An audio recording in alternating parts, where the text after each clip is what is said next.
سامعينا في هذا الصباح في أول يوم بعد عيد الفطر المبارك. صباح الخيرات لكل العرب في كل مكان، كل سنة وانتم طيبين. لازم أنا كل يوم أبقى إنسان جديد. لو أنا يعني مع احترامي أنا شخصيا، لو مجدي بدران النهارده زي السنة اللي فاتت أو امبارح يبقى أنا أصبحت متأخر، يعني متخلف. كفاية تأخر، مش عايزين نتأخر عن أنفسنا ولا الآخرين ولا حضاراتنا. نستطيع إن احنا نبقى أحسن من أنفسنا النهارده ونتقدم، إن احنا نلجأ للنمط اللي أنا قلت عليه: رياضة، تغذية جيدة، تغذية صحية بعيدة عن مكسبات الطعم والريحة والفاست فود. ان احنا نحاول نعمل عمل مهم جدا، حتى لو انت غني اعمل العمل ده، بينشط الحركة، والحركة تقي من السرطان وترفع المناعة. يبقى نحاول نغير انفسنا ونخلينا كائنات جديدة مختلفة بعد كل عيد ان شاء الله. طيب، سؤال الاخير علشان حضرتك ذكرت جزئية مهمة جدا.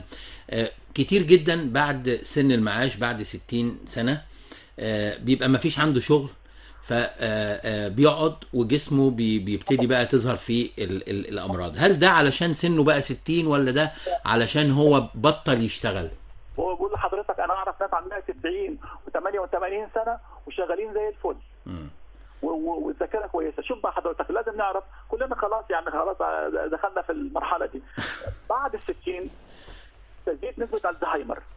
بعد ال60 بعد ال40 بفقد كل سنه من 5% واكثر من عضلات الهيكليه. عضلات اللي هي في دراعي ورجلي وقدمي وايدي سوف تختفي، تضمر، هيحل محلها دول. انا مش هلاحظ نفس الحجم ونفس الوزن ويزيد، ولكن عضلاتي هتقل. مش هقدر امشي زي الاول، مش هقدر احرك ايدي. لو انا بشتغل، لو انا بتحرك، لو انا بنزل بطلع وبعمل مجهود كل يوم، امشي كل يوم ساعه مثلا، عضلات بتحافظ على نفسها من الفناء والبلاء. الحاجه الثانيه، ومش هخبي على الناس، الزهايمر بعد 60 او 70 نسبته بتزيد. ممكن بعد 70 تبقى مثلا 15، بعد 80 25 26%، يعني ربع الشعب هيجي له الزهايمر. الحاجه الاكثر بقى، ومش هنخبي على حد بقى، بعد الستينات والسبعينات السرطان بيزيد جدا. ممكن يعني ده نتيجه عدم الحركه.